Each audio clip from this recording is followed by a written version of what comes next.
Pada tahun 2012, Amerika Serikat mempunyai sekitar 294 pos diplomatik yang tersebar di berbagai negara. 12 pos diantaranya berada di wilayah paling berbahaya, termasuk Tripoli dan Benghazi di Libya.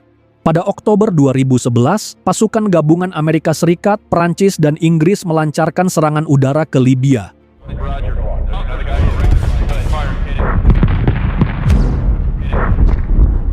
Di tengah kekacauan tersebut, rakyat Libya melakukan pemberontakan besar yang berujung pada tumbangnya Muammar Gaddafi setelah 42 tahun berkuasa. Runtuhnya pemerintahan Gaddafi justru membuat Libya terjerumus ke dalam perang saudara akibat perebutan kekuasaan. Akibat situasi yang semakin tidak terkendali, hampir seluruh kedutaan asing menutup operasinya. Dan satu-satunya yang masih bertahan hanyalah pos diplomatik Amerika Serikat, serta sebuah markas rahasia CIA yang dijaga ketat oleh tim Global Response Team yang disingkat GRS.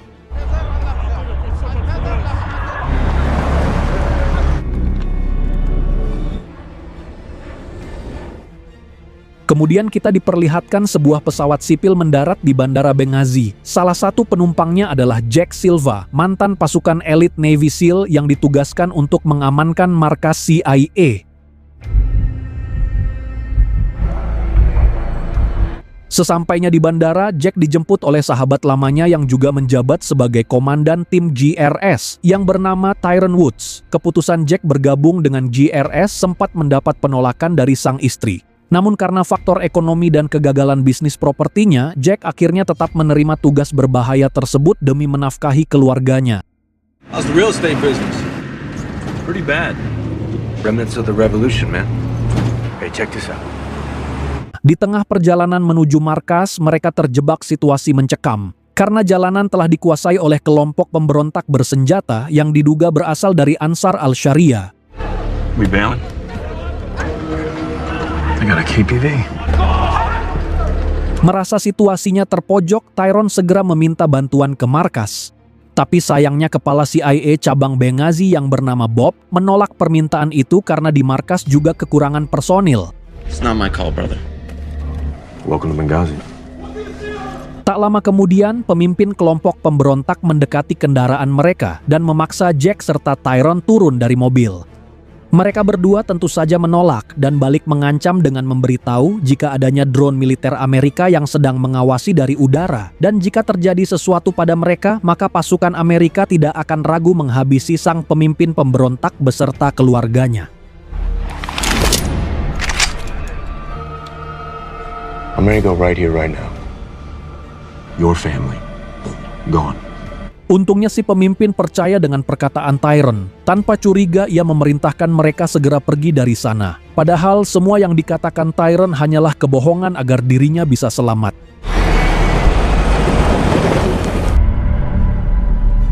Setibanya di markas, Tyrone langsung meluapkan kemarahannya kepada Bob yang tidak mengizinkan tim GRS pergi menyelamatkan mereka. Walaupun sempat terjadi adu argumen, namun Tyrone tak bisa menentang perintah atasannya.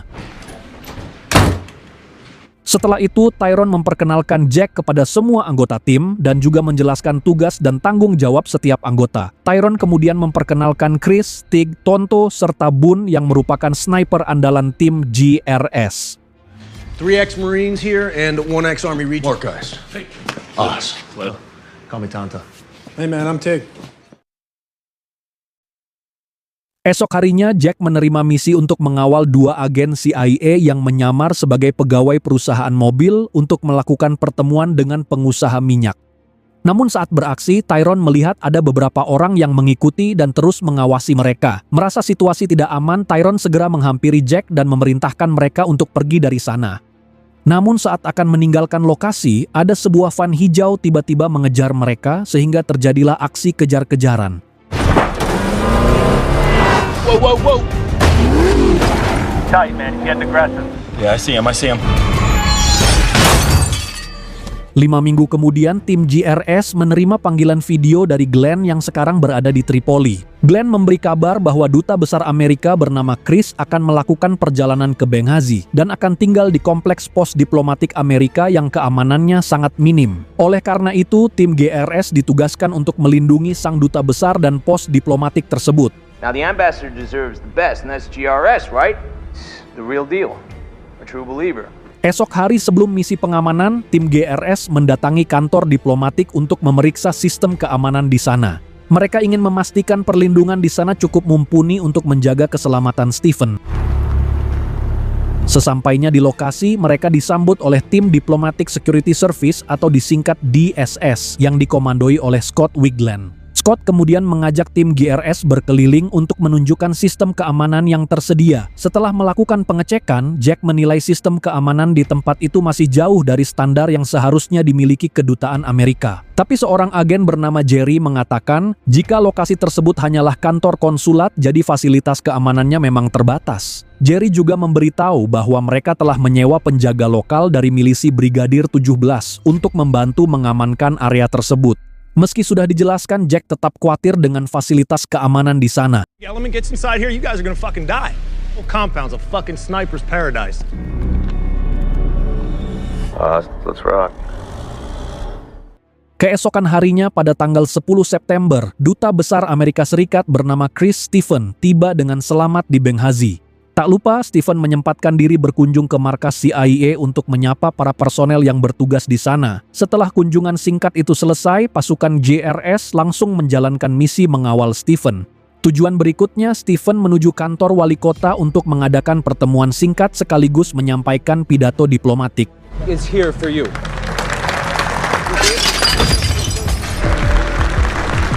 Usai pertemuan tersebut, Stephen yang dikawal tim GRS segera menuju ke kantor konsulat untuk beristirahat.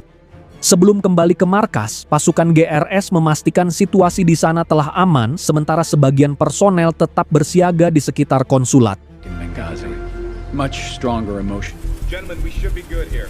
Call you later. Esok harinya pada 11 September, seluruh pasukan di markas memperingati tragedi serangan WTC yang menewaskan banyak korban jiwa. Tapi di luar markas, ada beberapa orang yang mencurigakan terlihat mengamati area tersebut.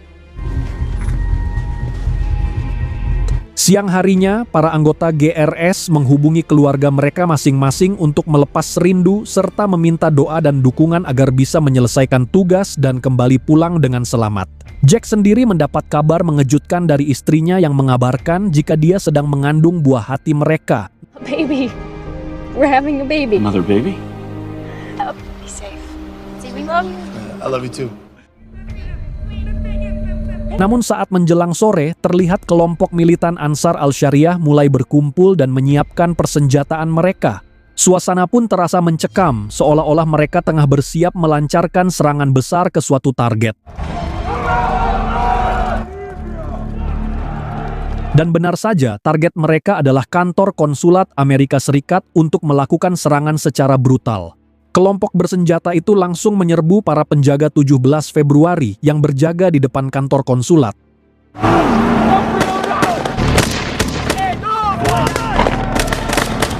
Suara keributan dan tembakan membuat para agen DSS di dalam gedung menyadari bahwa mereka sedang diserang oleh teroris.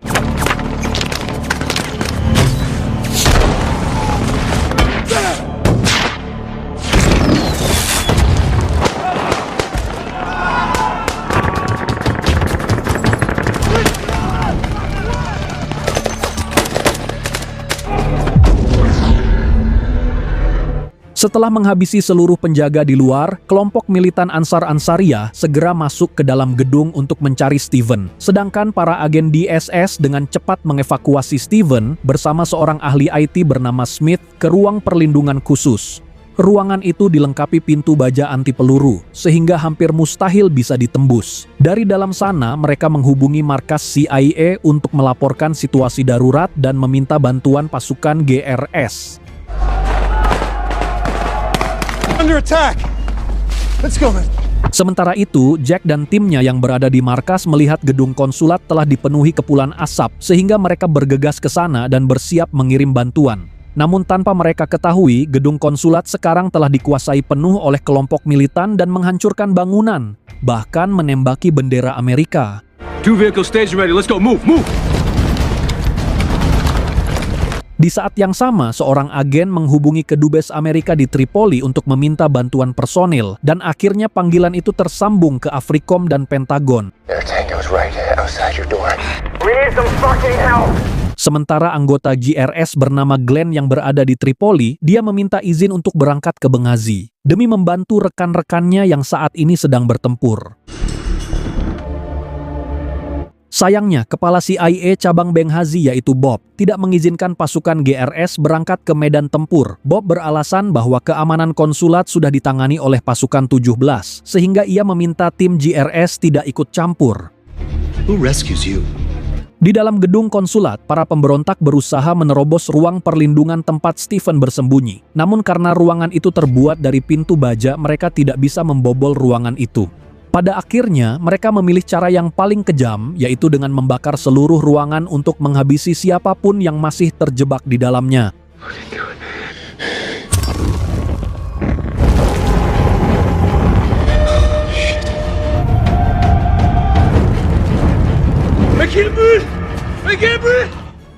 Suara teriakan minta tolong para agen yang sekarat membuat Tyrone tak lagi mampu menahan amarahnya. Dia akhirnya memutuskan mengerahkan pasukan GRS untuk segera menuju gedung konsulat. Meski sempat dilarang oleh Bob, tapi Tyrone dan tim tetap pergi ke sana karena banyak nyawa yang harus diselamatkan.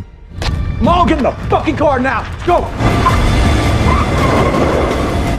Dalam perjalanan mereka bertemu pasukan 17 yang sedang berjaga tak jauh dari lokasi konsulat. Tyrone kemudian meminta bantuan seorang pegawai CIA bernama Ahmal untuk berbicara dan berkoordinasi dengan pasukan tersebut.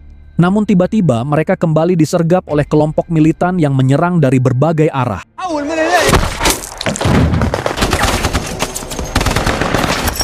get cover! Di lokasi lain, militer Amerika Serikat yang berada di Italia bersama tim operasi khusus gabungan terlihat menunggu perintah menuju ke Benghazi untuk memberi bantuan. Sementara pasukan GRS berhasil memukul mundur serangan musuh dan melanjutkan perjalanan menuju konsulat. Tapi sialnya pergerakan mereka kembali terhambat ketika para militan melancarkan serangan lanjutan sehingga pertempuran terjadi lagi. To the right! Setelah musuh berhasil dihabisi, Tyrone lalu memimpin sebagian tim masuk ke dalam gedung konsulat lewat gerbang depan, sementara tim lain yang dipimpin Tanto bergerak masuk melalui gerbang belakang. Di depan gedung, tim Tyrone bekerja sama dengan pasukan 17 menghadapi serangan militan yang sangat brutal.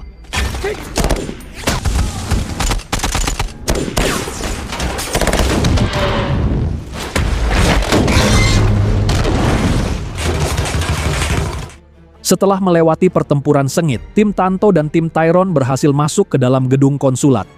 Di sana mereka bertemu Scott yang sendirian dan tampak kelelahan. Scott menjelaskan bahwa sebelumnya ia bersama Stephen dan satu rekan lainnya, namun mereka terpisah akibat situasi yang semakin kacau. Mendengar hal itu, Tyrone dan Jack segera bergerak untuk mencari Stephen dan anggota tim yang lain. Di luar, tim Tanto terus bergerak maju untuk segera menyusul tim Tyrone masuk ke dalam gedung konsulat. Namun pencarian Stephen masih belum membuahkan hasil, dan yang mereka temukan justru tubuh Smith, si ahli IT yang sudah tak bernyawa. Tak lama kemudian Ahmal memberitahu bahwa kelompok militan telah berkumpul kembali dengan kekuatan yang lebih besar. Menyadari situasi semakin berbahaya, Tyrone langsung memerintahkan Jack menuju ruang kontrol untuk mengamankan dokumen penting. Sementara Tyrone akan mengamankan jasad Smith ke markas CIA. Namun serangan susulan tiba-tiba datang dari gerbang belakang dan terjadilah baku tembak.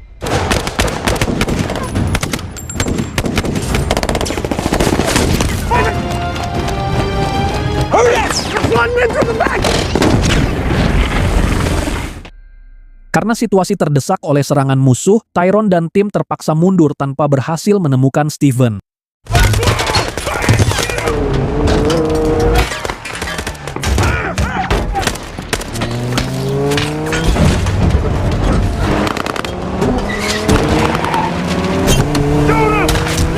Setelah menerobos kepungan militan yang terus menyerang, mereka akhirnya berhasil tiba di markas CIA. Melihat kedatangan pasukan GRS, Bob segera menanyakan keberadaan Stephen. Dengan singkat, Tyrone menjawab bahwa Stephen belum ditemukan. Bob memberitahu jika dirinya telah meminta bantuan markas militer untuk mengirim pesawat tempur serta drone, namun pesawat tempur tidak bisa dikirim karena keterbatasan bahan bakar. The gunship is out of fueling range. Dengan dukungan terbatas, pasukan GRS dan CIA segera mempersiapkan seluruh persenjataan untuk melawan kelompok militan yang akan datang sebentar lagi.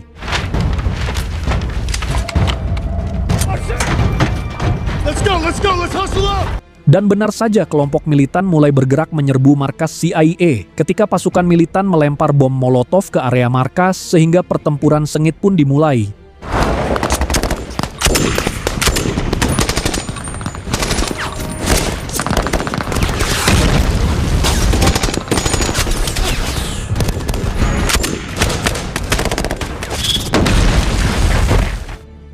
Setelah terjadi baku tembak yang sangat brutal, pasukan GRS berhasil mempertahankan markas dari serangan musuh untuk sementara waktu. Pasukan militan akhirnya memilih mundur dan meninggalkan lokasi.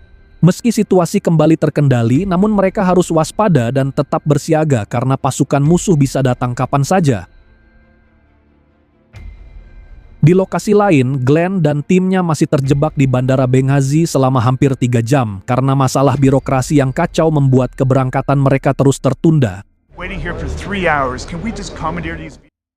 Di markas CIA, Bob mendapat kabar dari rumah sakit Benghazi kalau beberapa warga Libya membawa seorang pria Amerika yang ditemukan di gedung konsulat. Namun pria tersebut dinyatakan meninggal dunia saat tiba di rumah sakit. Korban diyakini adalah Chris Stephen, yaitu duta besar Amerika Serikat yang selama ini mereka cari.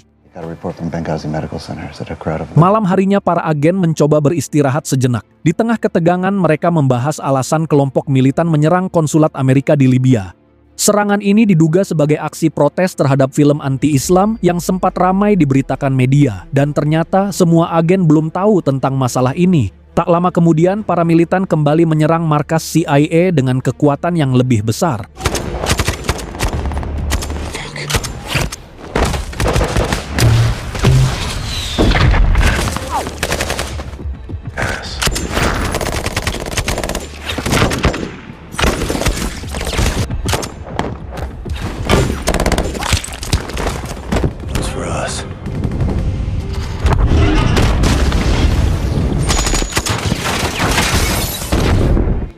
Beruntungnya, pasukan GRS masih mampu bertahan dan memukul mundur pasukan musuh.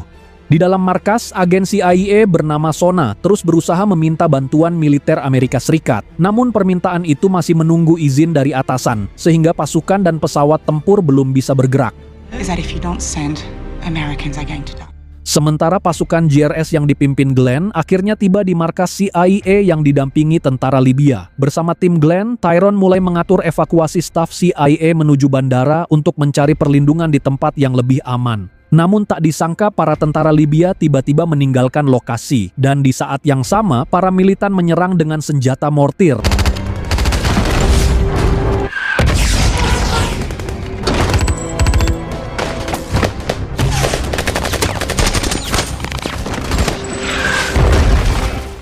Naasnya, serangan kali ini membuat agen DSS yaitu Dev dan agen GRS yaitu Ozzy mengalami luka yang cukup parah. Bahkan Tyrone sang komandan harus gugur karena terkena mortir saat berusaha menyelamatkan rekan-rekannya. Dan setelah itu Glenn juga gugur akibat ledakan mortir yang jatuh tepat di depannya.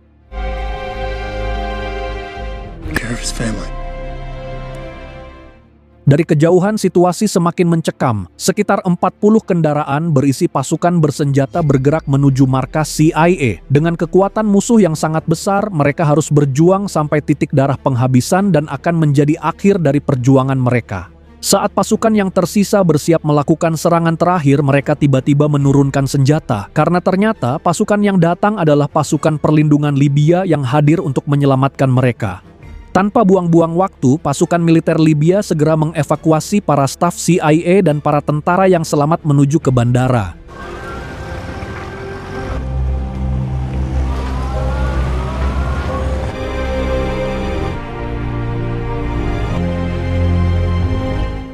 Sesampainya di sana, mereka langsung menaiki pesawat untuk meninggalkan Libya.